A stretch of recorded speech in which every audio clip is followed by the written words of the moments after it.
defeated today. Your own personal Jesus. Like me, I'm Jesus. Hey, how are ya? And welcome back to another YouTube video. My name's Jesus Andrew Sharpe, and gang, we've got another doozy of a video for ya. And let's just pray to the Lord that there's a few nuggets in here. Nuggets so good that you'll literally find Christ. It's me.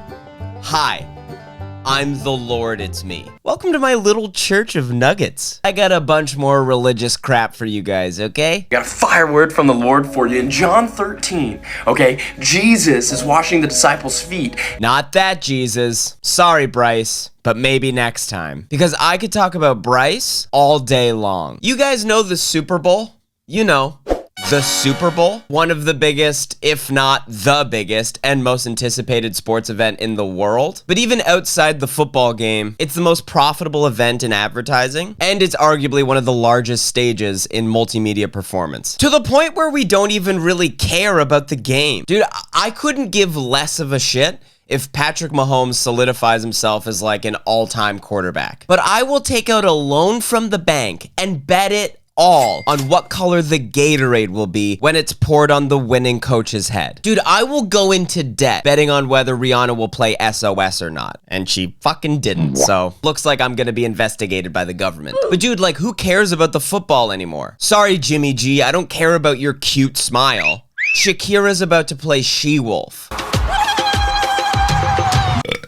My point is that the Super Bowl is now this like mecca of North American entertainment. And it solidified itself as this like global event. And this event was created by the NFL, the National Football League, or known by its slightly less popular name, the world's best domestic abuse enablers league. Now, outside of all the football and all the controversies, the NFL is also known for promoting religion, specifically and primarily Christianity. Whether it's the coaches or the players thanking God for their unique athletic abilities. So we were blessed to win that game in 6 weeks. The next 6 weeks leading up to the national championship, I was agonizing and really contemplating what verse I was going to go with, and God kept bringing it to my heart and my head, John 3:16, because it's the essence of our Christianity. It's the essence of our hope. Or just the overall good old American culture. The root tootin', God fearing, football watching USA. And that brings us to one of the most polarizing ads I think the Super Bowl has ever seen. The He Gets Us commercial. So the commercial basically consists of these small clips of pretty polarizing photos, and all the pictures are set in black and white, most of them revolving around political-based events, such as protests and rallies. And it gives us like the overall sense of how politically divided we are, and how it feels like the current state of the world is kind of crashing down on us. And then fade to a black screen and the words, Jesus loved the people we hate. And then we get another juicy little statement, He gets us, all of us, Jesus. Fun little play on words, because he puts the us in Jesus. Jesus Christ. Jesus Christ indeed. Jacob, don't say his name in vain. I've got a vein with his name all over it. Right off the bat, it's amazing that they're showing so many polarizing photos and so many different perspectives and different protests, as if Jesus would have just been chill with all of it. Like the QAnon shaman guy. As if Jesus would have been like, hold on, guys. He listens to Alex Jones. Maybe we should hear him out. I don't know. Maybe Jesus would have been QAnon. You never know. Maybe, dude, maybe Jesus is Q. Oh, guys, Jesus was Q from QAnon the whole time. I don't know, man, but I don't think like the January 6th insurrection was exactly what Jesus was going for. Now, I want to be clear, this ad was not created by the Super Bowl, but it's just so funny that it was aired during the Super Bowl, and it's the epitome of Christian propaganda. And it's probably one of the worst attempts at appealing to the masses. And I don't fully believe that he actually gets us all, because this ad was very very heavily funded by religious conservative David Green. You know, the guy who founded Hobby Lobby? Hobby Lobby. You know, the arts and crafts store that's dedicated to right-wing Christians. You know, the place where Aunt Karen and Uncle Doug can get art supplies to make another DIY "It's beer o'clock somewhere" sign. Ooh, The guy who founded Hobby Lobby funded this ad. The store that completely ignored COVID-19 safety protocols, openly supported anti-abortion lawmaking, and refused to build non-gendered bathrooms after a state mandate, which they ended up losing.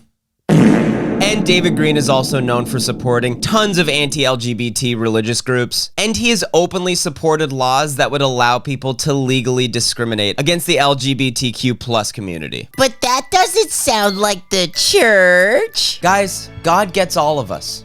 He gets you, he gets me, and he doesn't care who you are or what you do. Unless you have sex that isn't penis-vagina missionary sex, because any sex outside of that is illegal, and God's gonna send you to hell, and the devil's gonna put a snake in your butt. Now, I don't want to focus on how narrow-minded and corrupt the church can be, because I think we all know how homophobic, racist, and traumatizing it can all be. And I also do like the sentiment of this ad. I mean, I would love it if everyone got along.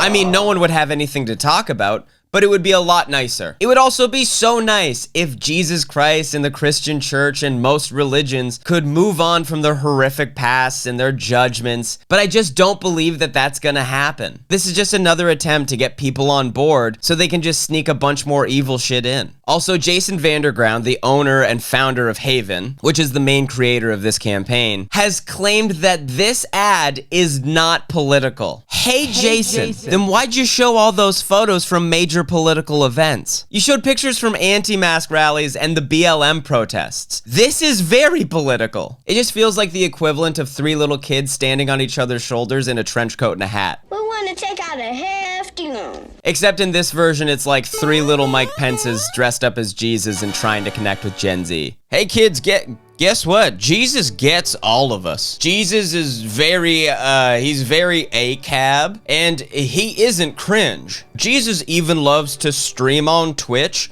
because he is very slay, and he's in his poggers era. Bruh. It's so corny that it reminds me of the 90s when like anti-drug campaigns would try to relate to cool teens. Alright, what is up, totally rad teens? I just finished scootering the half pipe at the mall, and I thought I'd come here to talk to you guys about drugs. Now, I know what some of you guys might be thinking. I'm gonna skip class and go roll a crack joint, cause that's what cool people do.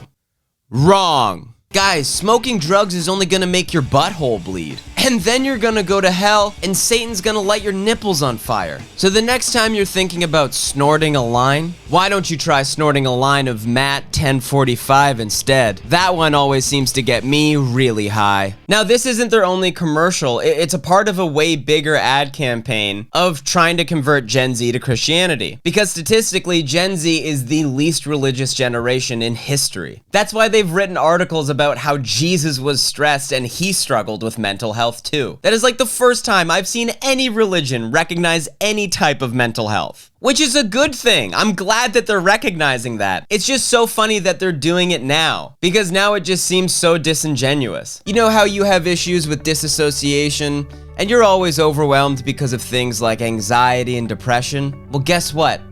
Jesus was stressed too. And guys, don't worry. Jesus loved things like therapy and medication. Heck, he had an Ativan prescription.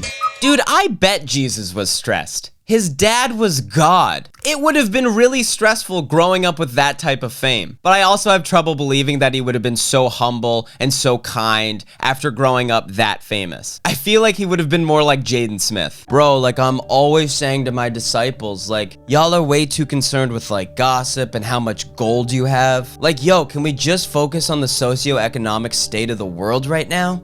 Like, Jesus Christ, bruh. I also really love this article. Jesus didn't feel comfortable in church. I mean, churches didn't really exist back then when he was around, if you believe in that sort of thing. But even if they did, for sure he would feel uncomfortable in a church. You mean the place with tons of detailed depictions of his brutal death? Yeah, that might trigger some of Jesus's trauma. Hey Jesus, Remember way back when we didn't really understand you or your whole thing, and we kind of got mad and we nailed you to that cross? Yeah. Well, to say sorry, we built you this beautiful building with tons of reminders of how poorly we treated you, so we never forget how we brutally murdered you, because now we kind of get it, dude. You were right. So, I guess we can just kind of call it even? Yeah, sure, whatever. But did you guys at least, like, learn from my teachings? You know, did you guys influence the masses? Did you teach people how to give to the needy and to treat all with kindness and empathy? Yeah, right? Yeah, we did that. Oh, you know what? Dude, we totally did. Right now, we're like totally tax exempt from the government, and we're like really good at exploiting our followers for money. We even turned your birthday into like a huge capitalist holiday. That's what you wanted, right, dude? You guys. Now, I also want to point out how much He Gets Us spent on ad space in the Super Bowl. They spent almost $20 million for 2 spots. Now, let's say that the Bible is true and Jesus was real, which I have no idea if he was or wasn't. I wasn't there, I don't know, and I don't care. But Jesus was for the people. He broke bread with the homeless. He advocated for the less fortunate. He empathized with criminals, and he did it without judgment. At least that's how the story goes. So why do you think he would have been this, like, political capitalist who was only focused on marketing? So how do we make the Bible go viral? Now, I also don't want to spend too much time like focusing on the NFL's controversies because I don't want to sound like a broken record, but this is proof that they just care about money and they don't care about what they're advertising. At the end of the day, it's centered around football and it's completely influenced by right-wing Christian America. Do you remember when Colin Kaepernick and other players took a knee during the anthem? And a bunch of puffy-faced goateed monsters were all like, "Blue lives matter." And the league started getting people in trouble for taking a knee because at the end of the day, they're not really worried about what their athletes think or what their athletes want or need. They're worried about the consumer. They're worried about the people who are watching the game because those are the people that make them the money. The league still loves to promote that good old American tradition of church and football. We're not talking about the bad church. We're talking about the good church. The one where Jesus gets us. If Jesus gets all of us, then why did the NFL ostracize Colin Kaepernick to the point where his career ended, despite the fact that he's still an extremely talented and dominant quarterback? Was it because he took a knee during the anthem, standing up for what he believes in, And all the conservative white people got angry? he can't be in the league because he shit on the flag? I understand that Jesus gets him, but I don't friggin' have to. I'm allowed to judge people. That's my right as a Christian. Now, I know that there's no full direct correlation between the NFL and Christianity, but there is something to be said when this is funded by billion-dollar corporations and there's people that are suffering at the end of it. If Jesus did get all of us, you wouldn't have to spend $20 million to make sure that everyone felt comfortable, even though secretly he doesn't get all of us. Secretly, a lot of you wish that gay people weren't around. There's a lot of you that wish black people didn't have rights. So if you're gonna practice what you preach, then actually do it. Live a life empathetically and try to fully understand everyone you come across. Like,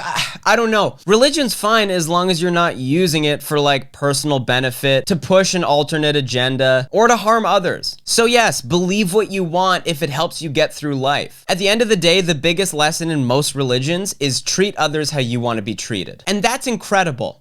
But it's not what most people practice. And that means there's a flaw in the system. That means there's a flaw in your belief. Also, if we want to talk about religious experiences, let's talk about Rihanna's performance. I'd like to see Jesus try and perform pregnant. That shit was a miracle. Rihanna was fucking transcendent. I don't know. That's the end of the video. I hope you guys enjoyed. I hope I made my point, but I probably didn't. And I'm sure the comments are gonna be So make sure you guys like the video and you subscribe to my channel for a lifetime supply of nuggets. Dude, I bet Jesus comes so fucking quick. Okay, I'm gonna go nail myself to a cross. Okay, bye.